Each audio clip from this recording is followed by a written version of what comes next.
मित्रों, आज की स्टोरी है बेवफा की वापसी। तो जनाब, ये किस्सा है हमारे लड़कपन का, जिसको टीन एज भी कहते हैं। हमारे नाना जी के घर के नजदीक दो अति सुंदर बहनें रहती थी, जो हमेशा एक साथ अपने छज्जे में, जिसको बालकनी भी कहते हैं, खड़ी होती, बाहर जाती तो साथ जाती थी।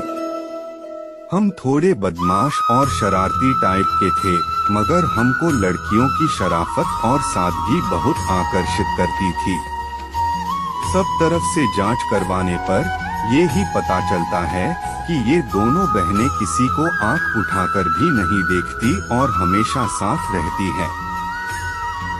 अब हमने अपनी नजरें उठाकर उनको देखना शुरू किया तो हमको उन दोनों में से बड़ी वाली बहन अच्छी लगी। अब हमने नैन मटकना शुरू किया तो समस्या ये आ गई कि दोनों ही देखकर मुस्कुराने लगी। अब हम शुरू से रेलवे के रिजर्वेशन प्रणाली के समर्थक रहे हैं, तो भला हम क्यों किसी को वेटिंग लिस्ट से बाहर करते। सो हमने सावधानी से दोनों को आंखों में आंखें डालकर मुस्कुराते हुए गर्दन को एक तरफ कभी दूसरी तरफ करके मुस्कुराहटों का हसीन हमला शुरू कर दिया। इस बात का खास ख्याल रखा कि जब एक को देखे तो दूसरी ना देखे और दोनों को यही लगे कि हम उसी को देख रहे हैं। हमको उस समय दोस्तों को कोड नाम देना बहुत पसंद और सुविधाजनक लगता था, सो हमने उन बहनों को भी कोड नाम दिया। बड़ी वाली का नाम हमने चिलगोजा और छोटी का चेरीरखा। अब बस यूं ही नजरें मिलाते हटाते नजरों से बातचीत चल ही रही थी कि चिलगोजा, जो हमको पसंद थी, उसकी मुस्कान हमको इशारा देने लगी कि वो हमारी आरक्षण नीति को पहचान गई है। अब हम ज्यादा रिस्क ले नहीं सकते थे, तो हमने चिलगोजे पर से अपना फोकस हटाकर चेरी पर ध्यान केंद्रित कर दिया। एक दिन अचानक हम टहल रहे थे तो चेरी साइकिल चलाती हमारे पास एक गली में शाम ढलते वक्त आई और बोली, क्या बात करनी है आपको, बोलो। हम अवाक हुए इस वार्तालाप रूपी हमले से संभालते हुए सुरक्षित दूरी बनाते हुए बोले, क्यों तुमको नहीं पता कि मैं क्या कहना चाहता हूँ। वो मुस्कुराकर सर झुकाते हुए नजरें उठाकर बोली, तो बोलिए ना। हमने अब भी सुरक्षा को प्राथमिकता समझकर कहा, देखो तुम जा, कोई देख लेगा, तुमको पता ही है कि हम क्या कहेंगे, तो क्यों नहीं तुम मेरी अनकही समझकर मुझे जवाब दे देती। अब वो शर्माकर अपनी साइकिल पर बैठकर पैडल मारते हुए बोली, लव यू, और चली गई। झूठ नहीं कहूँगा, उस दिन वाकई गर्म हवाओं में भी ठंडक महसूस होने लगी। खुशी का तो मानो कोई ठिकाना ही नहीं था। जोर की भूख लगने लगी। बिना बात के मुस्कुराहट ने हमारे होंठों पर घर बना लिया था। अब तो इश्क सातवें आसमान पे था। दिल का कनेक्शन ऐसा कि हम दिल में याद करते थे और वो अपनी बालकनी में आ जाती थी। वो ना भी दिखे तो धूप में सूखता उसका दुपट्टा भी दिल को सुकून दे देता था। उसने बहुत से प्रेम पत्र हमको लिखे। पत्रों में हमारा दर्जा भगवान जैसा वो लिखती थी। उसकी दी हुई उसकी तस्वीर शर्ट के अंदर रखकर हमको ऐसा लगता था कि कोई कवच पहन लिया हो। कभी भी किसी से गुस्साबाजी हो जाती तो उस तस्वीर के एहसास भर से हमको दर्द नहीं होता था। हम हर लड़ाई जीतते थे। हमने एक साथ जीवन जीने का कोई वादा कभी इसलिए नहीं किया क्योंकि एक दूसरे के बिना भी रहना पड़ सकता है, ये सोच ही नहीं आती थी।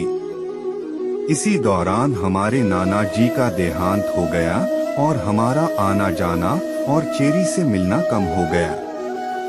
इश्क पूरे शबाब पर था और इस कदर था कि हम घर का सामान लेने भी जाते तो 9 किलोमीटर दूर चेरी के घर का चक्कर लगाकर सामान लाते। चेरी भी बेइंतहा मोहब्बत करती थी, जो हमको महसूस भी होती थी। इस सब के बीच एक बार हम चेरी के घर के नजदीक पार्क में उसके आने का इंतजार अपने दो दोस्तों के साथ कर रहे थे कि वो शाम के अंधेरे में हमारे नजदीक आई और बोली, मुझे आपसे कोई मतलब नहीं रखना है, मैं सिर्फ ये कहने आई हूँ कि आप मेरी फोटो और लेटर्स मुझे वापस कर दो और मेरी जिंदगी से चले जाओ। अब आप इसको हमारी ईगो कहिए या जो भी, हमने चेरी से नहीं पूछा कि क्यों ऐसा कर रही हो।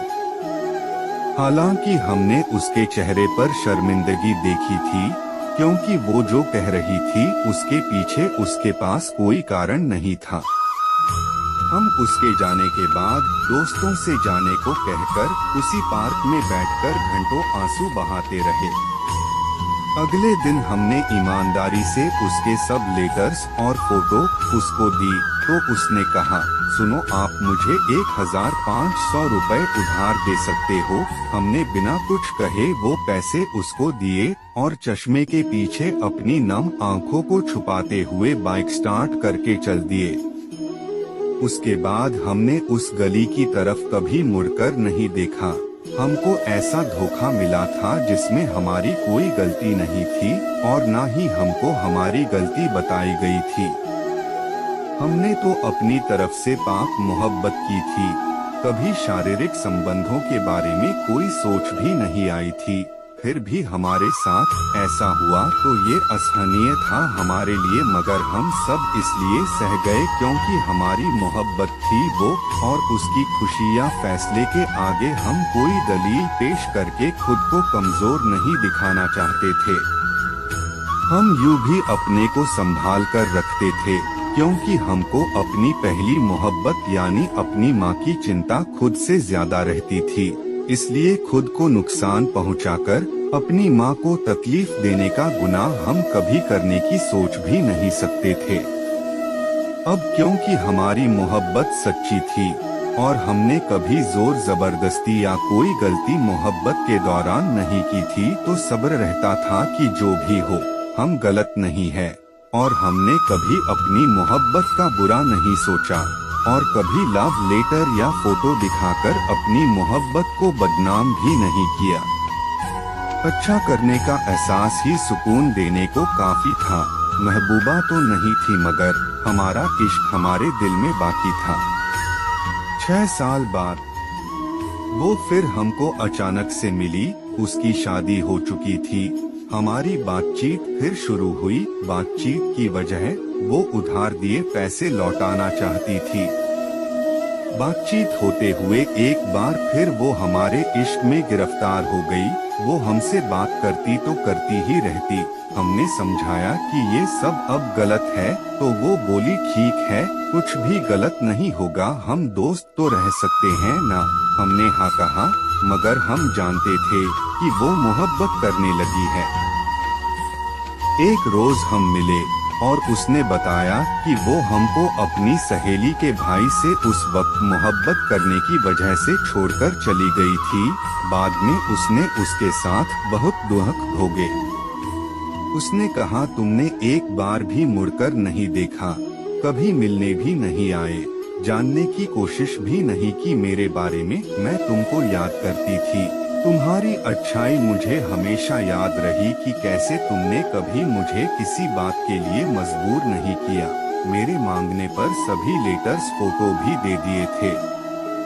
मैंने कहा, ये सबका अब कोई फायदा नहीं, मेरा प्यार मेरे में सीमित है। मैं तुमको कोई तकलीफ तब भी नहीं देना चाहता था और अब भी नहीं दूंगा। दोस्तों की तरह हमारी बातें होती रही। इसी दौरान एक दिन उसने कहा वो मुझसे मिलना चाहती है। मैंने उसको मिलने को मना कर दिया। वो नहीं मानी और मेरे घर आ धमकी। मैंने उससे कहा, क्या हुआ, क्यों मिलना था? वो बोली, मुझे आपके गले लगना है, बस एक बार। मैं कुछ कह पाता उससे पहले वो लिपट गई मुझसे और इतना रोई कि क्या कहूँ। उस भावुक पल में मुझे एहसास हुआ कि वो खुद पर काबू रख पाने में नाकाम हो रही है, तो मैंने बिना उसके कुछ कहे कहा, तुम फिक्र ना करो, मैं माँ की कसम खाकर कहता हूँ कि तुम्हारे साथ कुछ भी गलत नहीं करूँगा। वो आधे घंटे मेरे गले लगकर रोई। जब जाने लगी तो उसकी आंखों में मोहब्बत की जगह इज्जत थी। उसने मेरे हाथ को अपने माथे से लगाकर आंसुओं से भिगोते हुए कहा, कोई और होता तो शायद बदला लेने के लिए आज मेरा जीवन बर्बाद कर देता, मगर तुम जानते थे कि आज मैं तुमको नहीं रोकती क्योंकि मैं बहक गई थी। तुमने तब भी मुझे संभाला और तुम खुद को काबू में रख सको इसलिए माँ की कसम का सहारा लिया। काश तुमको मैंने धोखा नहीं दिया होता। आज मुझे एहसास हो रहा है कि मैंने कितनी बड़ी गलती की थी। बस उसके इन भावुक शब्दों ने मेरे पुराने जख्मों पर मरहम का काम किया और किसी का भला करने के एहसास से दिल भर आया। एक सुकून सा महसूस हुआ। अब हमने फैसला किया कि हम अब कभी नहीं मिलेंगे क्योंकि हमारे मिलने से उसका शादीशुदा जीवन खराब हो सकता था। हम केवल अच्छे दोस्त रहने का वादा करके जुदा हो गए और फिर कभी नहीं मिले। अब बस जब भी वो तकलीफ में होती है तो फोन पर बात होती है और उसकी तकलीफ दूर होने पर बात खत्म हो जाती है। ये भी अच्छा है, तकलीफ में लोग उसे ही याद करते हैं जो दिल के करीब होते हैं। इसलिए जनाब हमने अपने अनुभव से ये ही सीखा है कि जब आप किसी से प्यार करते हैं तो उसका बुरा करने की सोच भी नहीं सकते। आप सही और सच्चे हैं तो आपकी सच्चाई आपको एक दिन सम्मान जरूर दिलवाएगी। इसलिए बदला लेने या खुद का बुरा करने से बेहतर है अपनी नाकाम मोहब्बत को अपने दिल में सहेज कर रखना। मोहब्बत से भी अगर कुछ बड़ा है तो वो है महबूबा से मोहब्बत के साथ इज्जत पाना, और इज्जत आपको आपके अच्छे कर्म आज नहीं तो कल जरूर दिलवा देंगे। धन्यवाद।